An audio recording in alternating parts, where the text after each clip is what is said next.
Good evening. My name is Vince Noplet, President of the Speedway Redevelopment Commission. I call to order our regular scheduled session of the Speedway Redevelopment Commission. Today is December 18th, 2017, and it's 6 p.m. First, I want to call for a quorum. Bill Jones? Here. Tom Popcheff? Here. Gordon Rundle? Here. Rhonda Schwartz? Here. So in attendance is Dr. Terry Reed. Here. Tim Grupp is our Executive Director. Tim Ramian is also in attendance, along with Tim Jensen, President of Veritas Group. Next item. Also, Bob Clutter, the town attorney, is with us. Clutter, good. Good. Mr. President, I'd like to make some comments regarding a report the State Board of Accounts released to the public in early December. The Speedway Redevelopment Commission, along with the town of Speedway, has cooperated fully with the State Board of Accounts since our clerk treasurer initiated the independent audit in January of 2016. The town's clerk treasurer's request for the audit was based on invoice and financial irregularities attributed to the actions of Mr. Scott Harris while he was the executive director of this commission. Like many others, we are disappointed in the actions of Mr. Harris, which are outlined in the State Board of Accounts report. We also support their request that Mr. Harris reimburse taxpayers for the amounts specified in the report. This commission remains committed to continuing to grow this town that we love and call our homes. We also are vitally committed to protecting our taxpayers, and we'll continue to work closely with town officials to regularly evaluate compliance and internal control measures. Thank you, Mr. President. No, thank you, Tom. Next, I'd like to call for public comment. If there's anybody in the audience today who would like to speak to the commission and to the public, please step forward and give your name and address. Seeing none, I will move on. Next is consensus of the meeting minutes for the executive session on November 20th. These minutes have been previously distributed to the commission. Are there any changes or corrections to these minutes? No, I appreciate Dr. Reed's thorough review and editorial comments. Appreciate it. He always keeps me... Keeps you on it? He sure does. And Mr. Tim Ramian does as well. We appreciate that, too. Yeah, thank you. Great. No comments or changes. They're approved as submitted. Next is the regular session minutes. These minutes have been previously distributed to the commission. If there's no changes or corrections, they'll be approved as submitted. Hearing none, they're approved.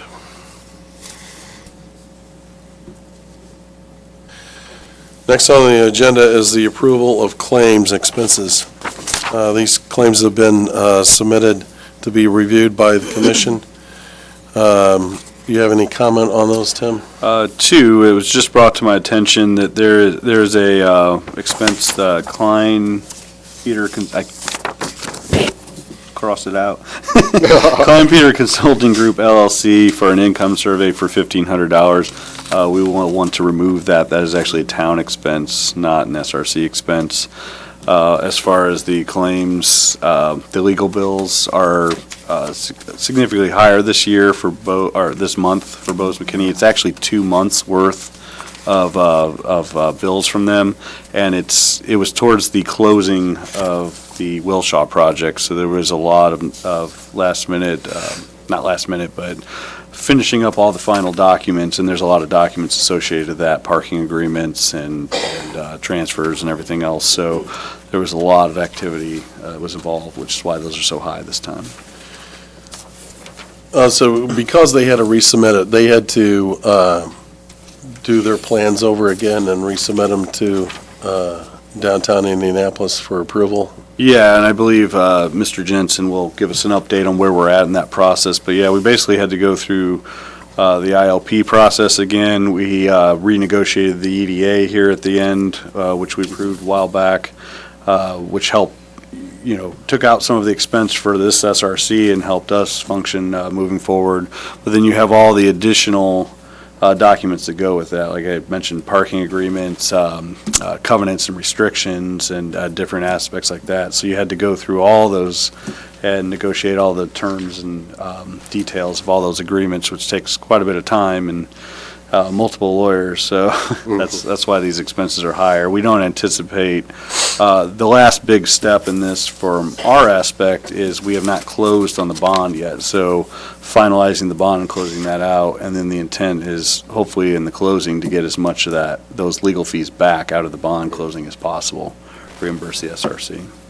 And I think also too, we had two separate groups that were basically the apartments, and then we get the hotel. And, Correct. The review of all those documents and. Correct. Okay, so do we got any other questions or concerns concerning the claims? No, Mr. President, I would like to make a motion that we accept the Register of Claims and also the claims submitted through Bose McKinney as of 12/18/2017. Okay. I get a motion for the approval of the claims submitted by the town clerk treasurer.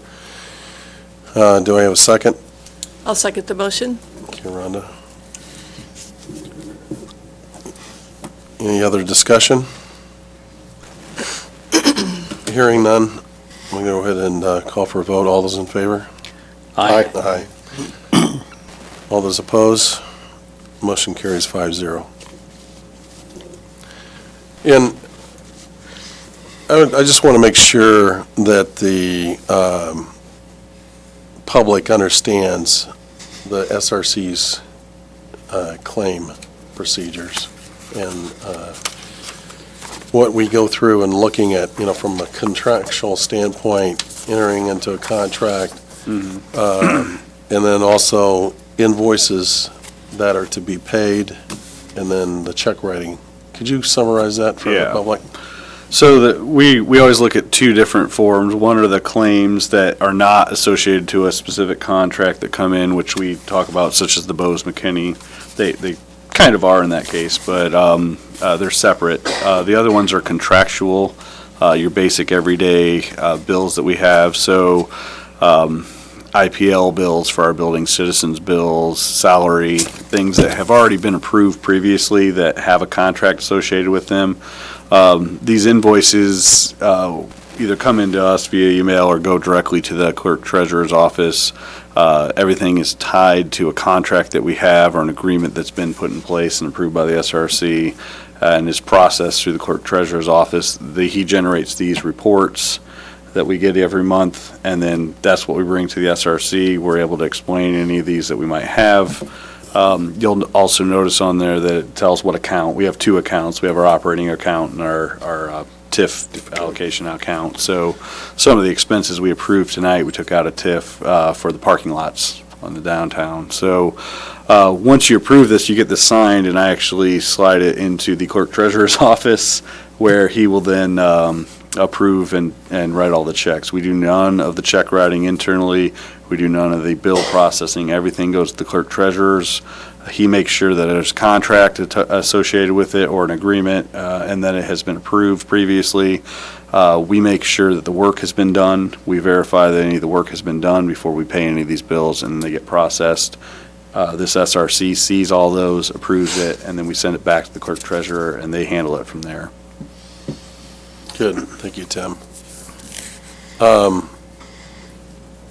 Addition to that, can you go over just for as a bond, we're making construction, a lot of the project, because we're going to have a major project going here, and what the public understands. Yeah, so once we authorize and issue the bond, we also select a trustee that holds that bond. So it could be U.S. Bank, it could be Chase, but you have a bond trustee that you're paying to manage all expenses. So that agreement, in this case the Wilshaw, will lay out what those bond proceeds can be used for and how that money can be issued. It's all in the bond agreements. Any draw from that there will be a draw form that's agreed upon, and all the expenses related will be submitted, will be reviewed Probably, and it just depends on the bond, how you set it up, but we'll most likely have Veritas Group, who's our owner's rep, take a look at all draw requests as well, and then also have it signed off by SRC board member as well. Could also be the clerk treasurer. Prior to submitting that to whoever the trustee is, the trustee then cuts any checks and draws out of that. So we never handle any of the money, we never cut any checks from the money, and everything has to be verified and several step process to be able to do that. Good. Thank you very much, Tim. Next on the agenda is the project updates. Tim, you want to give us, the public, an update on the Wilshaw project? Sure. Thank you, Mr. President. Here tonight to give you an update on the Wilshaw project. As you've seen out there, there's a fence up. There is some silt fence up. They've taken out the parking lot. We've had several meetings on site. There's been a slight delay in getting the actual construction started due to a couple different things.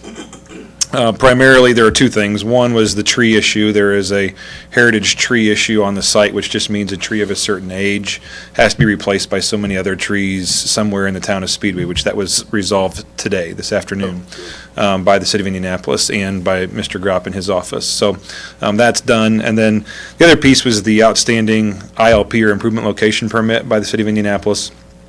Without going into a lot of detail, the original plan was submitted with the original hotel and multifamily on it with that parking deck, as you remember. When they went back to revise the ILP through the city of Indianapolis, the city told them that removing the parking deck and changing the footprint of the hotel required a brand-new ILP, not just a revision. So that's taken a couple extra weeks longer to work through that process. They have now, I think, gotten that resolved with this tree issue as well. So now it's just a matter of securing the final building permits through your building department, which should happen tomorrow. And they should start footings here, whether they do it before Christmas or after Christmas. Now it's a little semantic, but it'll be very soon that you're going to start to see a lot of activity out there, especially with the warm weather we're still having. Right. So They're going to start in, with the grade, they're going to do the finished grade on the whole lot, correct? they will do the finished grade on the entire lot, the entire parcel. I'm talking about the hotel. Bring the hotel up to grade where it needs to be. The first things you're going to see out there are the utilities being relocated. So IPL is going to start in January relocating their overhead lines. The developer is going to make the water main connection sometime in January over to the Praxair building. And then you'll start to see the footings go in for the multifamily piece, which is the stuff along Main Street. The hotel probably won't begin footing construction until sometime in March or April, most likely, as they're a little bit behind in finalizing their final building permits. But they're in process, and so they've submitted stuff to the state and to the different review agencies. But the multifamily developer is anticipating starting in the next couple days. Okay. And the cost of the relocation of the IPL line, we were originally going to pick that up. Yeah. And then through the negotiations of when we reopen and the development agreement, then we got that taken care of. Yes, Mr. President. So per the original economic development agreement, the town or the SRC was going to pay for the relocation of the Comcast and IPL lines, AT&T lines, those types of things. And we were actually going to split the cost of the water line, the water main replacement. When the developer came back to us and said they needed more time and wanted to redo and take out the parking deck and really kind of change the plan as we talked about here in many meetings, I think the board and the commission took a really strong stance on, hey, if you're going to change it, not only do we get the $10,000 for the delay every single time, every 30 days, but we're going to now open this back up. And so we ended up renegotiating it to where they're paying for all of the utilities, which includes about $400,000 worth of IPL relocations, Comcast relocations, AT&T, and it's about $30,000 worth of water line relocations. So in the end, I think it was a net positive for the town, obviously in the $400,000 range, somewhere around there, that opened up that renegotiation. Right. We solved it that way. Yeah, absolutely. And we had 3 delays? At least. I think it was 3, possibly 4. Actually, Yeah. I think it was 4 actually. $10,000 each, from that. So I guess, even though that we didn't get started on time, that it made a significant difference in the amount of money that we'd have to outlay to Correct. get the project going. And because, with the changes that incurred there, they had to take time to make all those changes and go through their process. Anything else you need to add? That's it, unless you guys have any questions for me. Now, do we ever figure out where is IPL connecting into, and where they're going? They're going across Main Street again, right? Sure. So, and probably the first couple weeks of January, you'll see this. They're going to start cutting across the site. It's coming from the corner where Praxair's fence is. They put in 2 new poles just last week. So they're going to come underground right there. They will come through the site, which goes between the 2 buildings. That should be marked this week or next. So they'll go in between the multifamily building to the south and then the hotel to the north. And then they're going to open cut 16th Street, actually. So they're going to have to shut down parts of 16th Street as they do that. Then they're going to turn north and go along the USAC building there up to the next pole. And the reason they're doing that is because it's going into a cement vault. Right? Correct. They're putting into a cement duct bank all the way through. So then it goes north through next to USAC, our parking lot. Correct. Right next to USAC building. And then there's 2 poles just north of the USAC building that it's going to connect to there. Okay, so we'll have the Westview parking lot coming online before IPL starts taking out part of our parking there at the north end of If the all line. goes well this week, that's the plan, yes. Okay, all right. Okay, well, thank you. Anything else, Tim? Nope, that's it. Thank Any you, questions guys. for Tim? No. I'll turn it over to you, Tim, for the update on the marketplace and Yeah. Brixmore. And Some of these will be short. Speedway Marketplace, the big update is we had the grand opening finally of the Get Go gas station convenience store, and it was really cold that day, but a nice event. The police and fire got to participate in the sub cutting, and then also a sub. They got to make subs, and the winner got bragging rights, basically. But also got a nice donation to both the police and fire from Get Go. So it was a nice event. It's open, seems to be doing well. Construction continues on the courtyard and the new strip center that they're building there as well. So still have not finalized any deal on that last parcel, though. Brixmore, nothing much to report there other than significant progress on the new buildings that they're putting up, and hopefully those will be open sometime mid-2018. So. great. 2500 High School Road we'll get to a little bit later in the meeting, and probably the biggest update is on the Gilman Street parcel.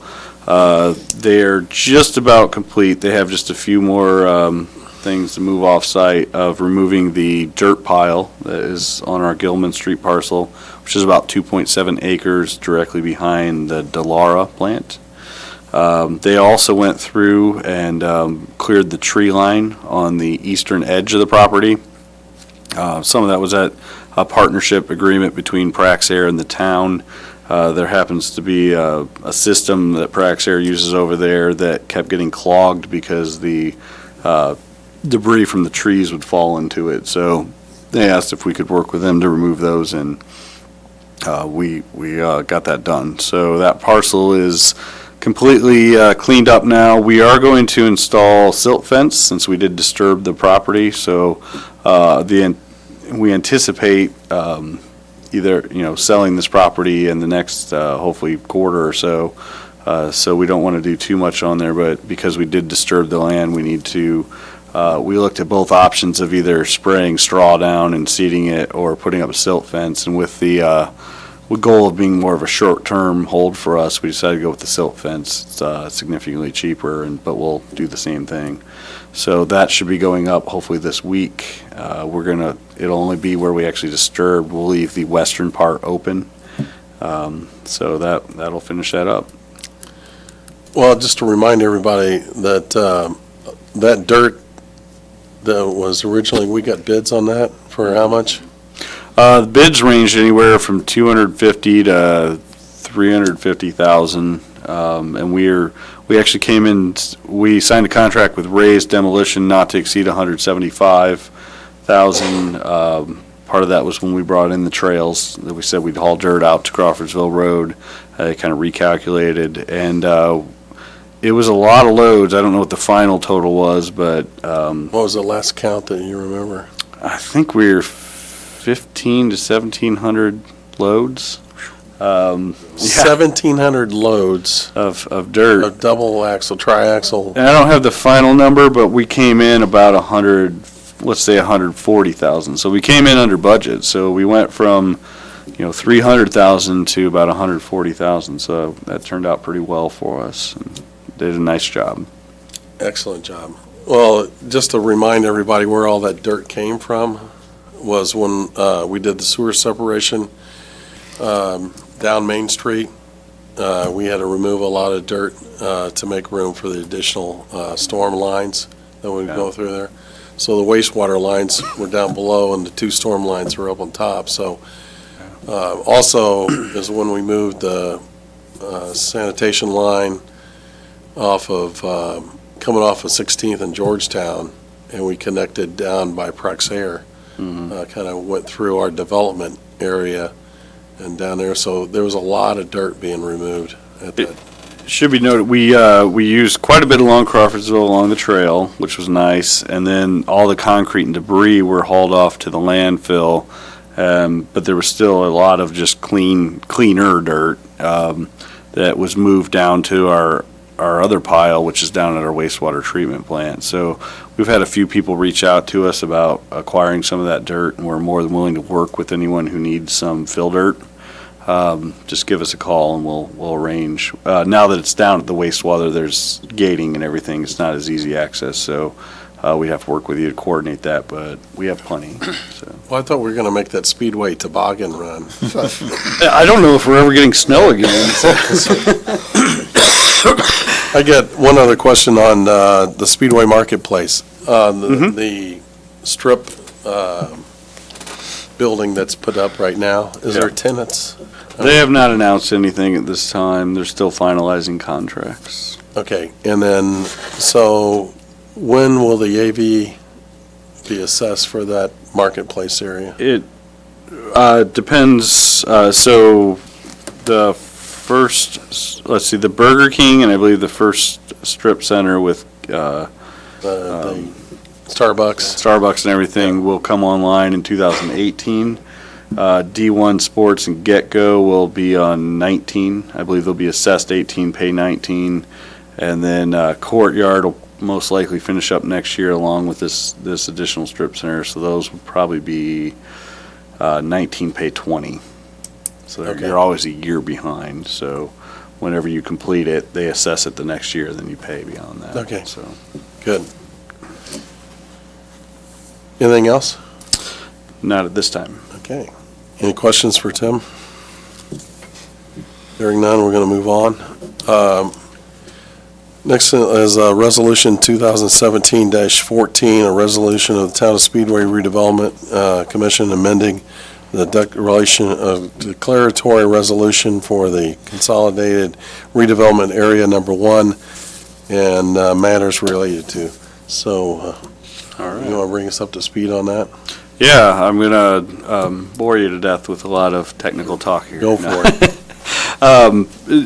TIF policy. TIF is made up of two different aspects. There's economic development areas, the area where you can spend money, and the allocation areas where you collect the money. Laws change every year, and different aspect. You complete projects that were in your original economic development plan. You add new projects. So. Really, I always say these consolidated economic development areas are living, breathing documents that you need to amend from time to time to make sure they stay current and they're meeting the needs of the community. So there has been quite a few amendments over the years. I finally had a chance to kind of go through them, and there were a few cleanup items that needed to happen. We'd like to get done by the end of the year. So if you start the process, to amend a TIF district, it's a 4-step process. You start with a declaratory resolution stating that we want to make this change or amendment to in this case, most of these are the allocation area. at the Redevelopment Commission, who controls that. If approved tonight, it would go to the Department of Metropolitan Planning down in Indianapolis for just a review to make sure it's within everything that they have planned, all the planning documents. And then after their approval, it goes to the town council to make sure that the administrative side of the town is on board with what the Redevelopment Commission is planning on doing. And then there's a technical document called a tax impact statement that reviews what the changes will do to the TIF district. And finally, after all that, it comes back to the Redevelopment Commission, where there is a public hearing, followed by what's called the confirmatory resolution. So as long as you start the process in the current year, which is why we want to start the process here, we're able to, those changes will take effect in the current year. So this was a quick look at some things that I had been told about that I've been able to make some corrections on. I will state that next year, talking to Barnes & Thornburg has done most of our TIF work for us, and talking to them, we're going to want, because this has been changed so many times, next year we're going to want to do a full, what's called a restatement of our consolidated areas, which basically just takes all these amendments and changes and restates it into one document moving forward. So you don't have to keep referencing all these different changes all the time. So we're going to work on that in 2018, but in the interim, there were a couple changes that will tighten up our TIF districts to make them a little more functional moving forward, and some things that were just missed, weren't necessarily done correctly, or just didn't get into the previous amendments. So this declaratory resolution before you addresses 3 issues. The first one is it's recommending removing about 40, I think it's 42 parcels from the allocation area, taking them out. A majority of those are residential. You typically do not add residential parcels into an allocation area. They don't benefit the TIF anyways. You do not capture any increment from residential, but you still have to make up the base amount, which is this set number when you first establish the allocation area. So there's no real good reason to have them in there, other than if you're trying to keep continuity, because you're not supposed to have what's called Swiss cheese, where you just have random parcels here or there. So, so essentially the northern part from Lyndhurst, of 10th Street, from Lyndhurst through the parking lots of Big Woods, we're recommending remove. There are a couple parcels, Famous Tomato, and there's a couple service stations that'll go out with it, but we wanted to keep it clean there to take out all those residential, and there's a couple churches in there as well. So tax exempt properties obviously don't affect you one way or the other. So there's no real need unless you think you're going to redevelop them. And then there's just a couple random parcels we're not quite sure how they got in there, scattered through the community, that were residential parcels, so we're going to remove those as well. The second thing we're going to address is exactly what I talked about, how you need to, when you have your economic development plan of what are you going to do with your TIF district, you are successful, hopefully, and so you need to take some of those projects out or add in new projects that you might be doing. So there are a few things with parking lot development, traffic improvements, leasing, demolition of properties that needed to be stated in the actual economic development plan. So that includes these in this our economic development plan, to make sure that everything we intend to do with the TIF is being documented as required. So those are included in this. And then the third thing is a majority of our income, and we're very unique in this instance, comes from personal property TIF versus real property. Most TIFs are based on real property, and we're trying to shift, as we get new projects, as Big Woods comes on, 1911, and those, that'll help change that mix. But a lot of our TIF, probably 2/3 of it, comes from personal property, because we have the benefit of having some larger users such as Allison in our community that have a lot of personal property. Explain to the general public the definition of personal property, because everybody's thinking, okay, car, TV. Yeah. So the basic explanation is real property typically includes your buildings, things that, how I usually describe it is if you went and left tomorrow, what do you leave behind? That's real property. You don't take it with you. That's not always the case. The grandstand, good instance of that are the grandstands at IMS are actually assessed as real property, not personal, even though you could theoretically unbolt them all and walk away. But and then personal property is anything that depreciates that you could take with you if you left. So if Allison closed up shop tomorrow and moved their equipment out of there, that equipment is personal property. So does that Yeah, help? right. Yeah. So You can move out of there. the other trick to personal property is when you're capturing real property, similar to what we're taking out on 10th Street, it's by parcel number. When you capture personal property, it's by, I'm going to say this wrong, Bob, so please correct me. It's by user Designating the taxpayer. designated taxpayer. So an example is in the Delara building, they actually have several various companies in there. So Delara Research, Delara LLC, Delara Holdings. So a common mistake on personal property is to just state the address and think that you captured everything in there versus the actual designated taxpayer. What we're requesting here is to add in all those additional taxpayers that were missed. The intent was to capture them all. It was just mistakenly set up that they captured a single entity thinking they were capturing the parcel. So we've included also some of the properties that were not online yet, such as Juncos Racing. So that is the third thing we're doing, is cleaning up the personal property designated taxpayers to what it was intended to be. Be happy to answer any other questions. So just a couple questions. People get nervous when you talk about allocation areas Sure. and personal residential housing. We don't have any intention of purchasing any of the housing along 10th Street. No, in fact, the intent is to take it out of our allocation. It will stay in the economic development area, so And when you say could do take it out, something. we're removing it from the allocation area. We're not Yes. taking out any houses. Correct, yeah, good Guys, point. Make sure everybody understands. Yes, we're removing the parcel from the list that we collect the income from. We are not taking out any homes, you're correct. We're just removing them from the allocation area. We will leave them in the economic development district, but. So the other question I have, because we're not buying any housing, are we required to make some type of notification to those residential holders? I don't believe so. This really has zero effect on them either way. Yeah, it doesn't affect their tax base or anything like that, because by state law, there is no TIF or anything like that that's collected off residential properties. As Tim mentioned, these were probably originally included more just erroneously or for, having nice square boundaries or something like that, but there's no advantage whatsoever to the town for having them in the allocation area.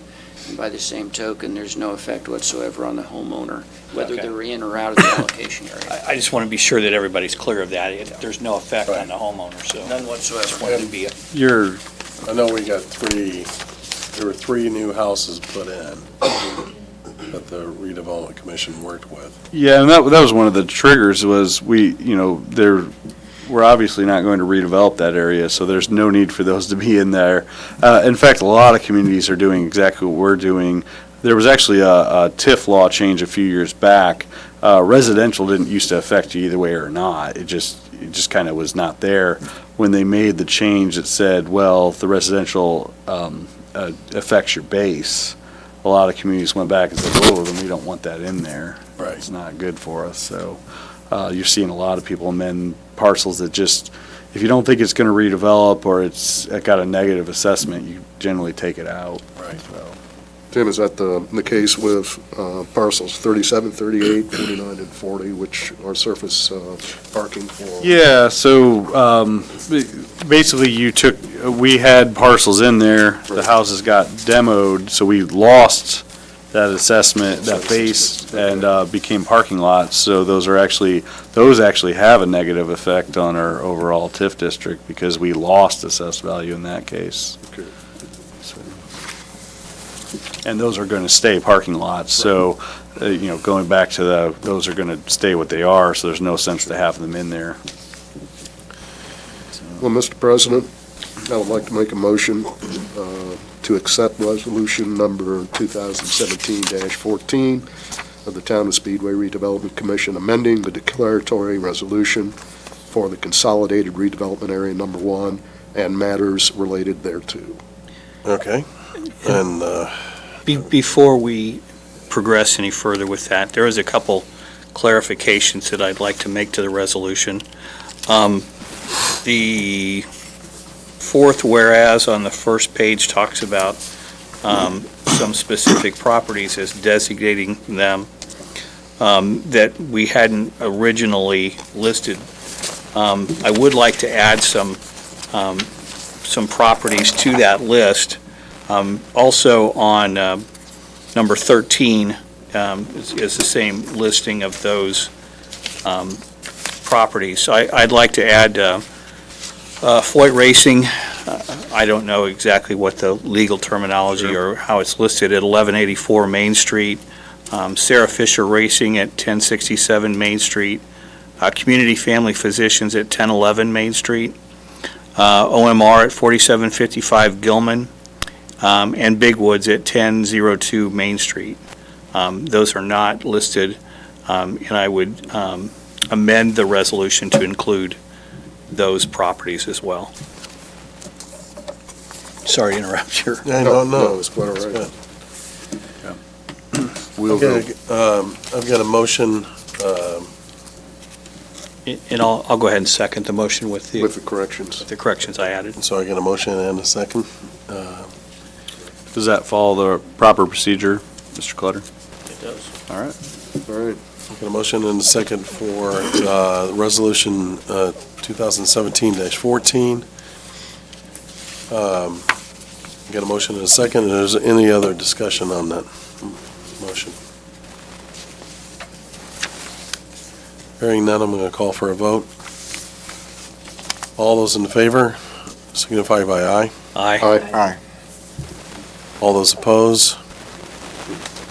Motion carries 5-0. I would anticipate this coming back to you probably no sooner than February, because I'm not sure how long the process down at Department of Metropolitan Planning takes, and then getting it back on council, so. Well, you'll have to go down there and address the council on that, right? Or Yeah, whoever's on the it's- MDC. Development Commission. Metropolitan DC. Development, yeah. Okay. Is Maryland on that? I'm not sure, actually. This will be my first experience, so. Okay. Wish me luck. All right.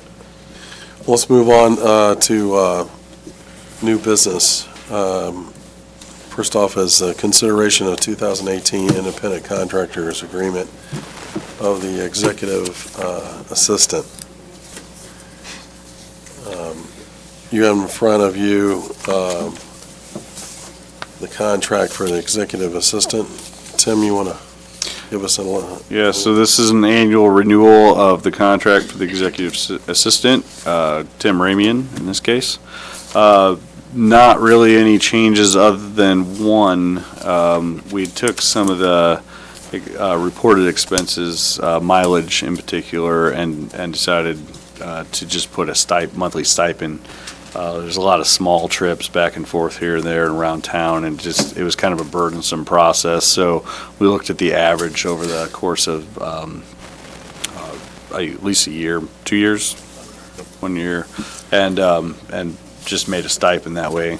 There's no real good way to track that, and so we think this is a more efficient way to do that.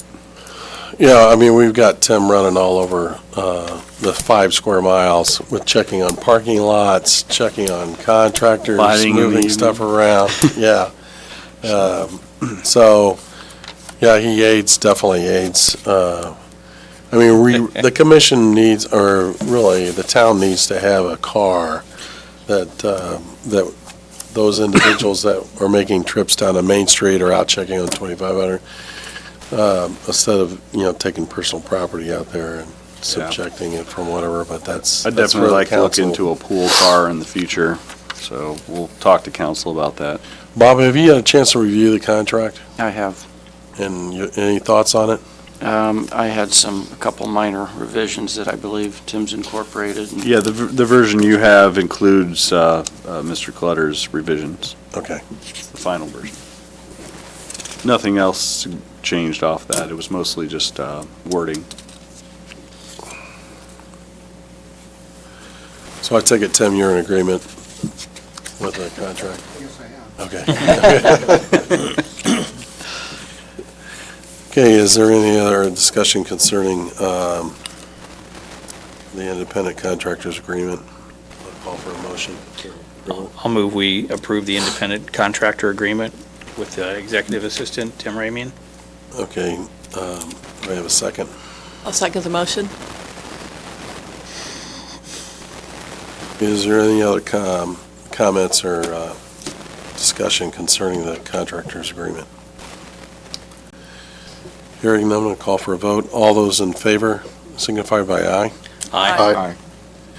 All those opposed, motion carries 5-0. I should note, because I just, I'm watching them do it, we did shift the duty of the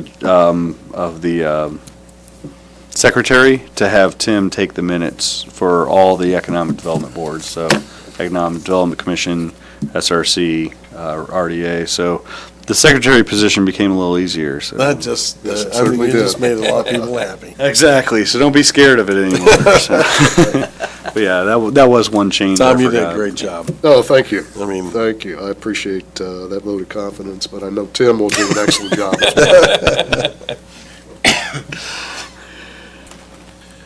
okay, next is consideration for a parking agreement for 4916 West 16th Street. That's the Bunch building that we are currently using some spaces. Any update on that?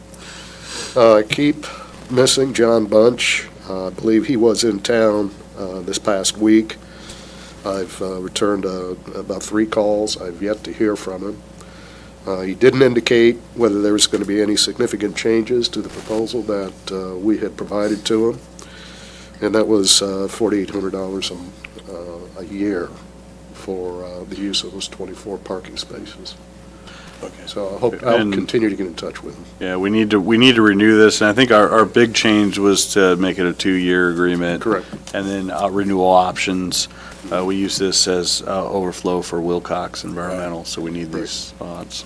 And just to refresh my memory is, we're plowing that before the snow flies? Yeah, we're plowing. In Okay. fact, Well, we just, in addition to trimming the trees along the west Mhm. edge of the parking lot Okay. twice a year. we should, that's a good point. We actually just confirmed the contract for plowing lot. We have a lot more lots this year, Right. if you haven't noticed, so there's a pretty extensive list of the lots that we have to plow. So we get rid of a few and now we got more. Yeah, it probably equals out. These are smaller lots, and we got rid of the big one, but Yeah. it's probably a little more intensive than, a little labor intensive, but. So what we're asking tonight is, since we don't have the final contract, is, assuming that it's within the parameters of the previous contract with the changes that we made, authorizing the president to sign that contract once it comes in. Okay.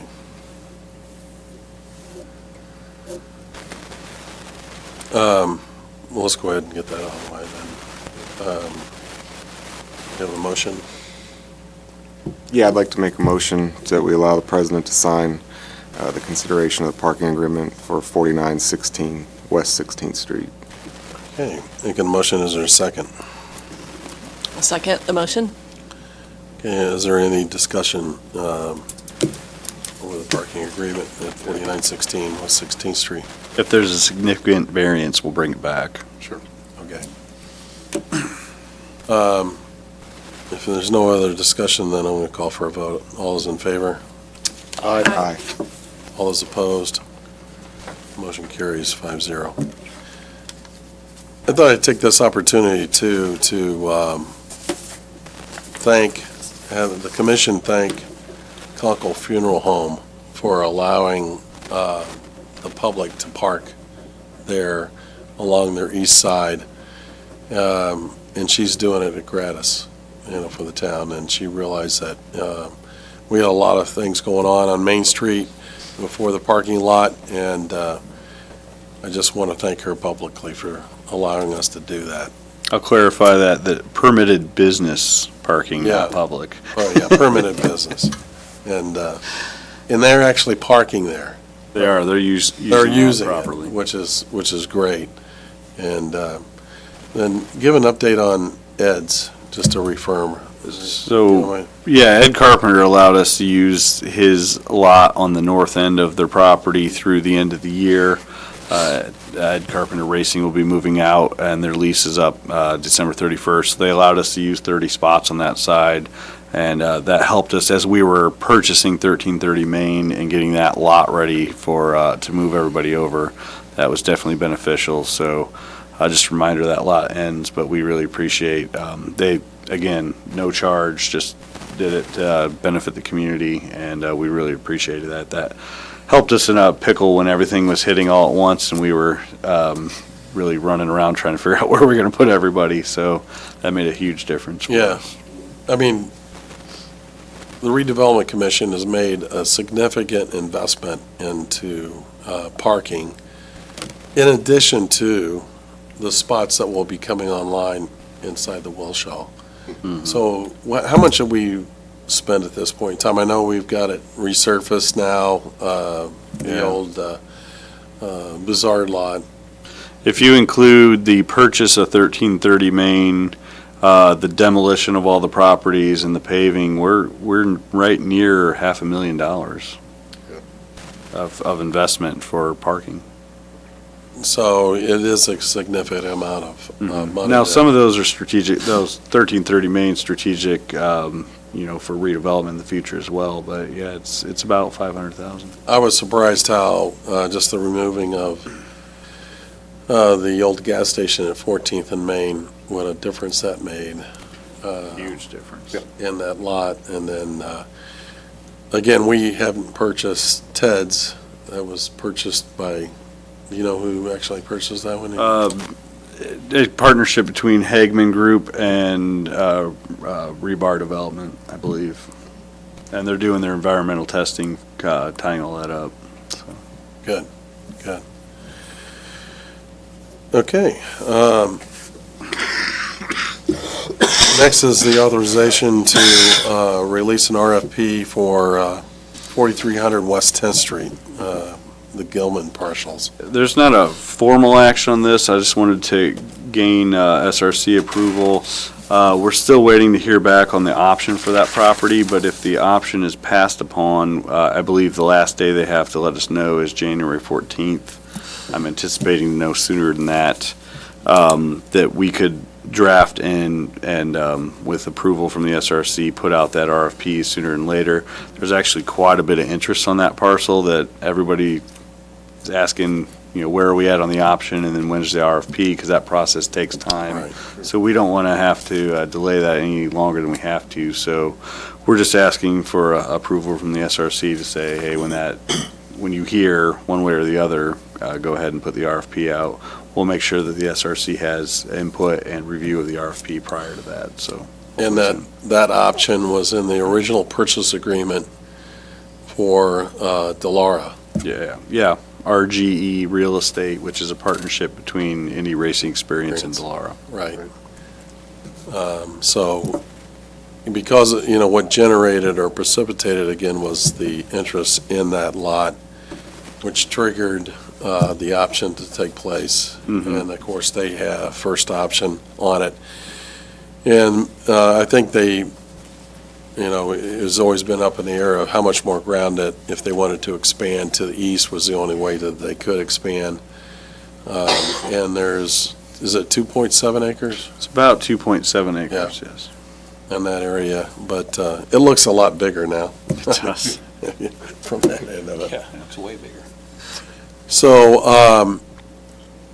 why don't I just call for confirmation, or you can signify by Aye on the authorization to release the RFP to 4300 West 10th Street, the Gilman partial.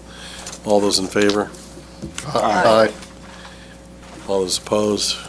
So you have authorization. Thank you.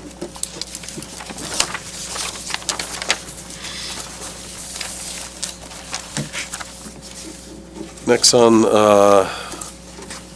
our agenda is old business. And this is the approval of the contract for the due diligence services on 2500 North High School Road. Tim, can you update us on where we left off on that? Yeah, so it was tabled at the last minute, which is why it's an old business. There were two proposals, both equally good. And what we're looking at is essentially, after our discussions with developers on the site, getting that site ready to see, A, if we have a feasible project and what that's going to entail. So the proposals looked at finding out, survey of the property, layouts for the property with input from the SRC, town council, and the town general public. So we'll have some charrettes that allow us to kind of vision what we want in the property. From there, they'll do a couple layouts based on what we hope to see. Based on those layouts, we'll be able to analyze them to see what kind of infrastructure needs are going to be out there, road work, intersections, water, sewer, and then put a cost to that. And we don't know what that cost will be, but it'll give us a better idea than just guessing like we would today. And then we can turn that over to a financial analysis that'll look at it and say, based on these costs or of these uses that you want to see out there, we anticipate you'll be able to generate X amount of TIF dollars. Oh, and then you also have X amount of dollars in the land. So you have $5 million worth of infrastructure costs, and you're going to be able to generate $5 million of infrastructure, of revenue. So then we know we have a feasible project. If it comes back and says you're going to need $6 million to move dirt and relocate a stream and put in all this new infrastructure, and you're only going to generate 2, then we got to reevaluate what we're going to do out there. So this is all those pieces. Both these proposals took all these pieces. Another aspect is drafting what's called a PUD, an overlay district for the area that restricts what can and can't go out there, as well as the building standards for that area. Because as we've always said, this is our new entranceway to Speedway, and we want it to look nice. So we'll do the draft language of that as well. So Who makes that decision? Indianapolis? It'll ultimately go through the city county council for approval. So it's not just the MDC, it's going to No. go in the town's general council for, it'll actually go through the general council. It'll go through the MDC. I don't know if what is that zone right now? Is it just C1? Or is I haven't quite figured, it's actually, if you look in the draft documents, it's speed zone Right. 3 or 4, but I don't know that those actually ever got established. I believe No. only speed zone 1 and 2 did. So it's just under the general UDO for Marion County at this point. So not very restrictive. So there's actually a 3-level process. It'll start first at the hearing examiner on a rezoning, and then it'll go to the Metropolitan Development Commission, and then to the city county council. Okay. Since we're going to go through that whole process, is there any other properties that is there advantage of doing multiple properties at one time? Or does it have to be just the ones that are gonna be developed? Yeah, it'll just be the ones that are going to be developed. They typically don't, Do we have to control that before we can put a PUD in? yes, So anybody that Have to be has the owner. property there, an owner or somebody with a substantial contractual interest in it, so owner/developer. okay. Yeah. Good enough. So we'll get it drafted and then take it through the process once we're ready to, but. So that all this is kind of put together, and then the 2 proposals we have that we were considering, we're going to kind of manage that process. a little bit of marketing put into there as well, because we do have a lot of interest out there, so allowing them to kind of talk to these and see if they're fits and make some recommendations, but we don't want to get too far ahead. There's still, we still haven't selected, this is not selecting a developer for 2,500. This is doing all the due diligence that this SRC needs to do prior to being able to make that decision. Okay. How would we handle work that needs to start taking place? You mentioned that we're going to do a charrette with the general public in relationship to this gateway project. Yeah, so if we approve this tonight, we'll have a kickoff meeting as soon as, hopefully next week, and start talking about the plan and timeline to get this stuff moving. So we can get, different parts can move together, so the engineering firm can start doing their work on their own schedule at their own time. Really, the financial analysis can't happen until all that's done, but then we can start getting on the schedule to set up these meetings for input. And then once we get all these input meetings done, then the context of design, which was on both proposals, would do the site layouts for us, and then we'll have an opportunity to tweak I mean, all this is with a caveat that any developer you decide is going to come in and tell you whether they think the market can handle it or not, and work with you on tweaks. So nothing's finalized, but this at least gives us a baseline and goes out and says, the question we always got is, what does the town want here? And we never really had a definitive answer of what that is. This will help say, this is our vision for this property. So, and we anticipate this being done 90 to 120 days. So we want this to go kind of quickly, because there are prospects out there, there's leads, there's people that are interested in the property. We don't want to miss those just because we were dragging our feet. And that was my thought, was a timeline on this, because I don't see any timeline. It'll be the 90 to 120 days. 90 to 120 days from, okay. It's quick. Some of that is, especially on what you mentioned, is how quickly we can get everybody in the same room. Right. So, Bill, didn't you work on the charrette? Yeah, the original months ago. charrette for that area, gosh, it's been 2009, 8? or earlier than that. It was at Planter and Buchanan. And the turnout was pretty good, and came up with some really pretty good plans, but it's been a while. I wouldn't mind going through the process again. So that property has been formally offered for RFPs? Or will we have to go back through that process? yeah, it has already been offered. Okay. Yeah, we're in that process. We can select a developer Okay.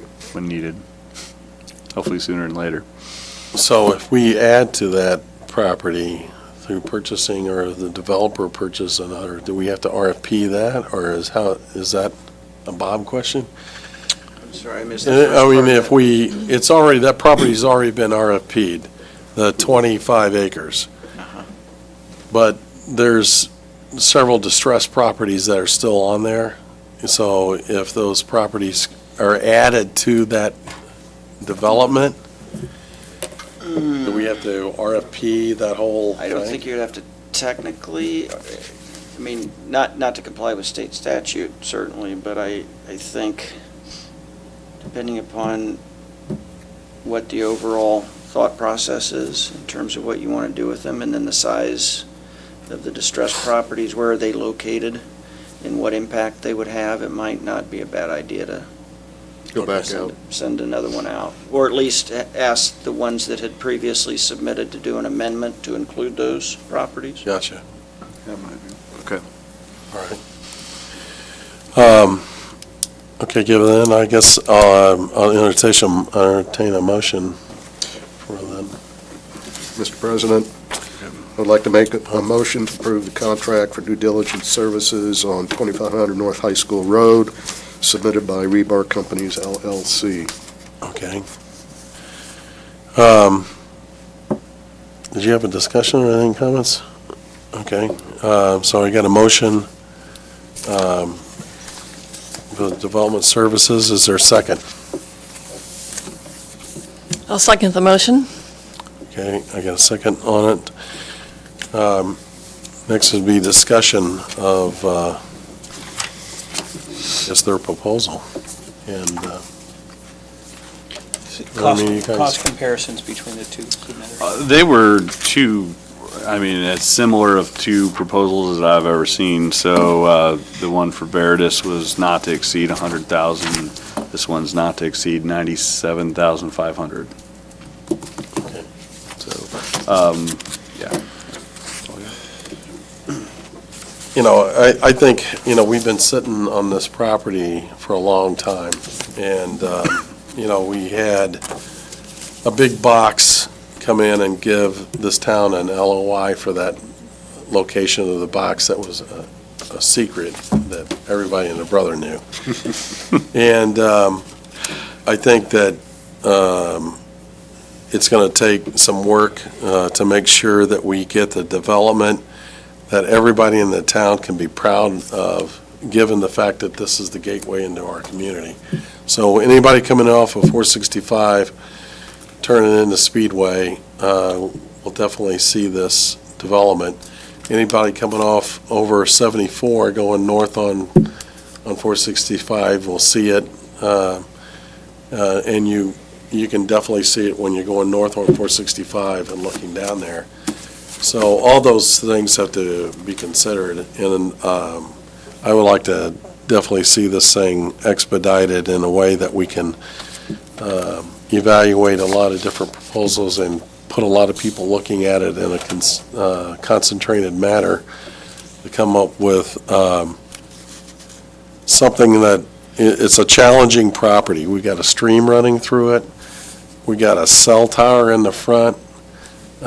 We got multiple owners along High School Road. It's not a slam dunk. You have a lot of dirt to move I to. was going to say, don't forget the dirt. You know, I'm dirt out tonight, but there's a lot of challenges, and I think that moving forward there on multiple fronts would help us out, making sure that we get this thing going. So if there's any other discussion? Are they going to look at the utility infrastructure in the area too on this? Yeah. It's not just a land. Yeah, and we have bits and pieces that we've done over time. There's been a utility analysis. It'll definitely dig into what's out there and what'll need to be removed and changed. So there's just a lot of work, and then we can kind of pull what we have together with this and have a nice formal document at the end that says, here's everything you need to know. I mean, given that, then how would you see us proceeding? You know, given that we got a document of everything you need to know. So then we go out and look at all the developers at that time? You can go, yeah, whatever the SRC would so choose. So we've interviewed some developers, which kind of, after that was when we took a step back and said, let's Right. do this instead, because they had a lot of questions and information they're going to require from us. So let's go ahead and get that done. So you could go back to those developers and say, based on all this information, you can revise your offer, or we could put out another RFP. And see, you know, a lot of things changed in the market over time, so you could definitely RFP it again and see what kind of interest you get today versus what you would have got, 6 months ago. So. You know, I think, you know, it's the same thing that we ran into on the Wilshaw, was that, you know, we sent it out, we had, 9 proposals back. We had a range of 50,000 down to 25,000, or 25 million investment. Yeah. And then we also had a projected AV of, 3 or 4 million up to, what was the high one, 10 million? I think it was 10 million that would Yeah. be generated off of it. And then how do we keep the developers into a realistic expectation of what can be generated TIF-wise, so that we don't tie our incentive more than that, I mean, it really is based off of what the projected layout is and what the parcels you are going to sell. So if you have 6 retail parcels, 1 acre retail parcels and a large anchor, you can kind of do a ballpark estimate and keep it on the conservative side. That's about the best you can do. The financial consultants have gotten really good at estimating what the what conservatively they feel will be the assessed value and how much TIF you're going to generate And from that. And, yeah. and of course, that's part of the economic development agreement that you all would be entering into also, was to try and encapsulate that as much as possible so both sides have expectations and reasonable expectations as to what the development will. Yeah, you'll want some clause, and possibly a minimum taxpayer agreement that sets a baseline for you won't.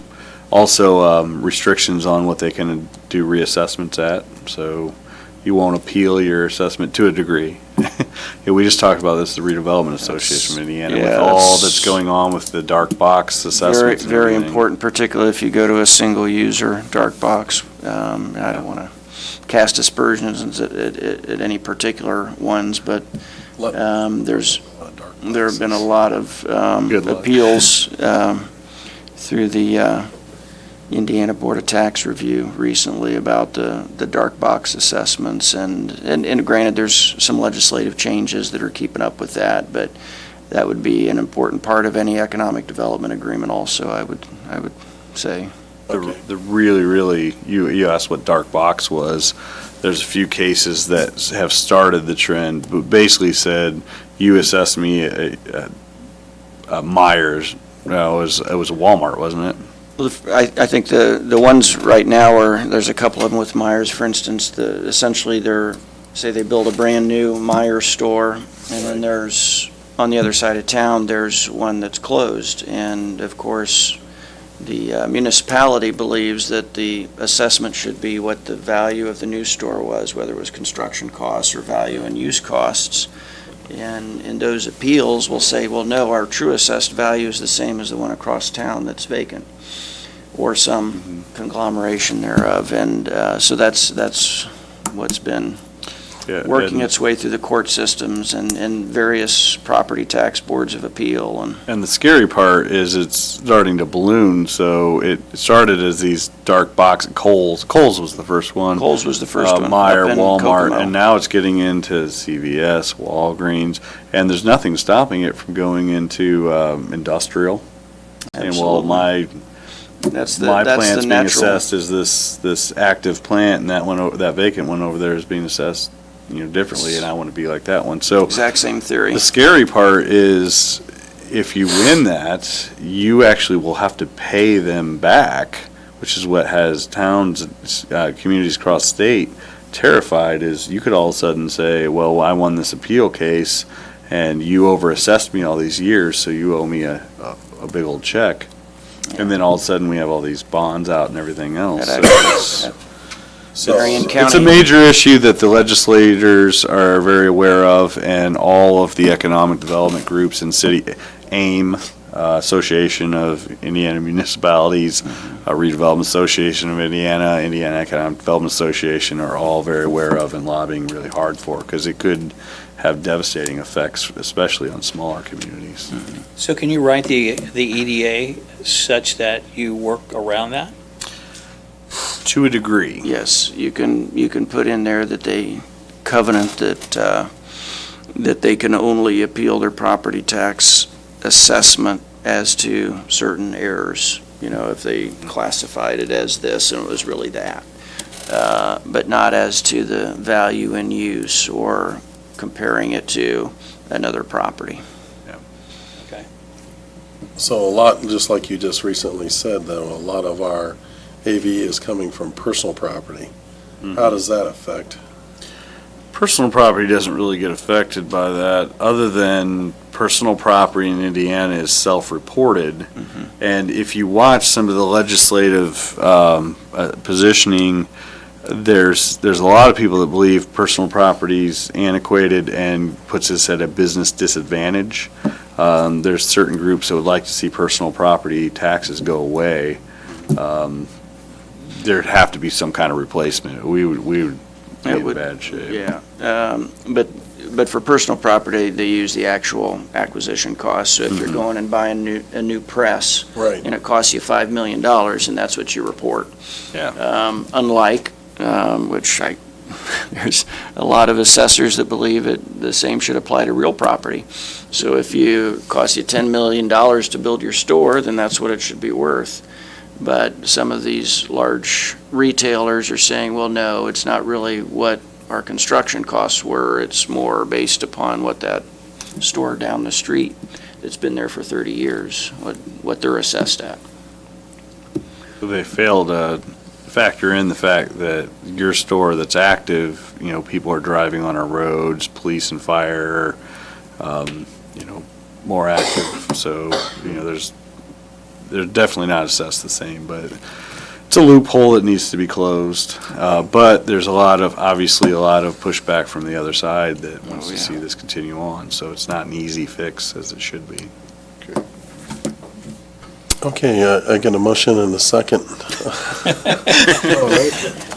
Believe it or not. But Careful what it's you good. ask for.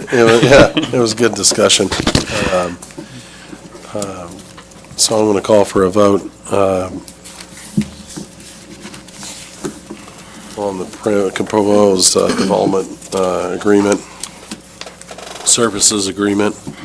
And the estimated amount of that service agreement, Tim, was $97,000. Not to exceed. Not to exceed $97,800. And so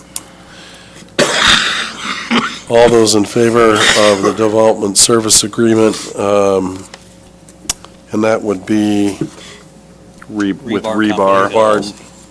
And all those in favor of the development service agreement with rebar, signify by aye. Aye. All those opposed, signify by aye. Motion carries 5-0. So you'll get a hold of Shelby and, Yeah, we'll get a meeting on the calendar as soon as possible then. okay. Yeah, thank him for putting that together, because that was very well done in terms of all the team that he would be looking at bringing into play. The question is just time, and I'd like to get all that out of the way in terms of from cold weather, so that in springtime, the commission could start and Absolutely. get that going. Okay. Director's report?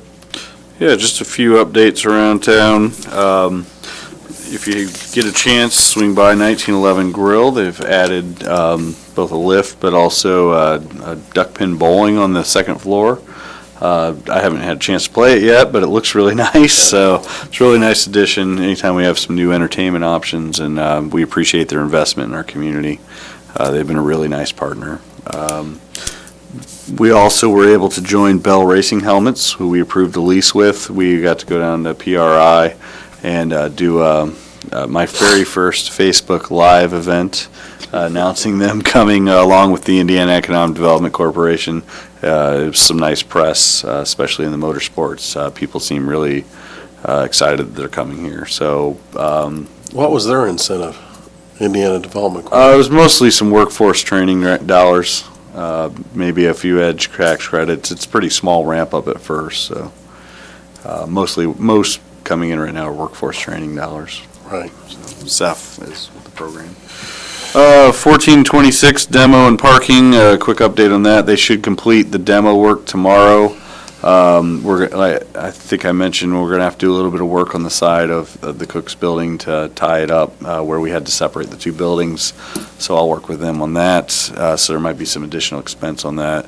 And then we're hoping that as soon as Ray's falls off, Globe Paving will be able to come in and we really want to get that paved, but if we don't do it this week, the plants will shut down. So if we can get done with demo tomorrow, Globe can get in Wednesday and Thursday and get that paved, and hopefully get it striped by the end of the week. We were able to reconfigure our parking spots. We were originally only going to get about 23. We think we can get 29 now, so 28 or 29. Depends on how many handicap accessible spots we decide to put in at the end. So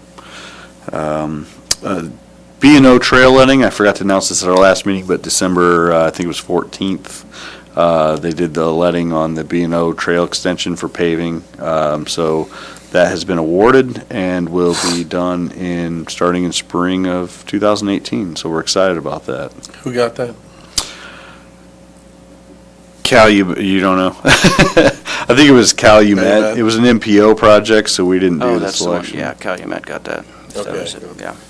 And so that's, the B&O is the trail by Foyt's, or not by Foyt, well, by Yeah, Foyt's yeah, by and Foyt's. by 1911, Speedway Racing. Yeah, we did that phase one, which is by Speedway Race, indoor karting and Daredevil. That was done last year. We did all the property acquisition and right-of-way acquisition for the second phase, which goes from Main Street west all the way to, I don't know where it actually is, Speedway, almost the 465, I think, yeah. Yeah. Eagle Creek. I think you need a bridge to go over Eagle Creek, and Yeah. then you can go Yeah. all the way. So that completes that whole portion of it, so. So they don't need any dirt? If they do, they know where to ask. They know where to get it? Oh, that's good. Yep. One question I wanted to, we had IEDC on several of our developments in town, based their contribution on employment. Mm-hmm. Who follows that up?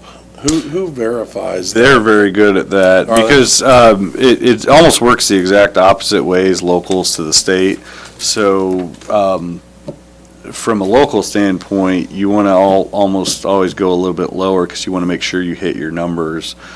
State is performance-based, so if you say you're going to hire 60 people and you hire 70, you're only getting incentives for 60. It's always better to go a little higher because they have an annual compliance statement, and they have compliance officers on staff that follow up on all these incentive programs, and they actually build in clawbacks as well. So if you don't stick with it, you get asked to pay back. So their timeline and employment. Timeline and employment, and they follow up with that every year, but they are pay for performance, so they only get the money if they create the jobs, so. Good, great. Last few things, website timeline, we are really, really close to being done. We're going to present the website at a special meeting that I need to set with the SRC, probably January 4th or 5th, that first week back after the holidays, to go over it, make sure everyone's comfortable and likes what they see. We've gotten good feedback so far, and we're ready to get this thing live, so we're just doing some last-minute content. There are obviously, anytime you roll out a website, all the eyes will have missed something or need to tweak something, so we're aware of that, but we want to present it to the SRC, and then we hope to go live at our January meeting. So, and then just a quick announcement, next year's meeting, speaking of next year's meeting, the January meeting normally would be on January 15th, which is Martin Luther King Day, so we obviously will not have it that day.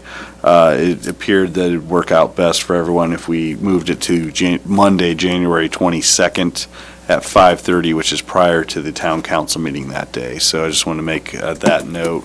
It'll be a half hour earlier than we normally start, and it'll be a Monday later. So January 22nd, 5:30 for the next SRC meeting. Sounds good. Any other questions of Tim? No. Bob, anybody? Okay. Well, there's no other questions or comments. I'm going to call for adjournment. It is 7:18, looks like. Yep. This meeting is adjourned.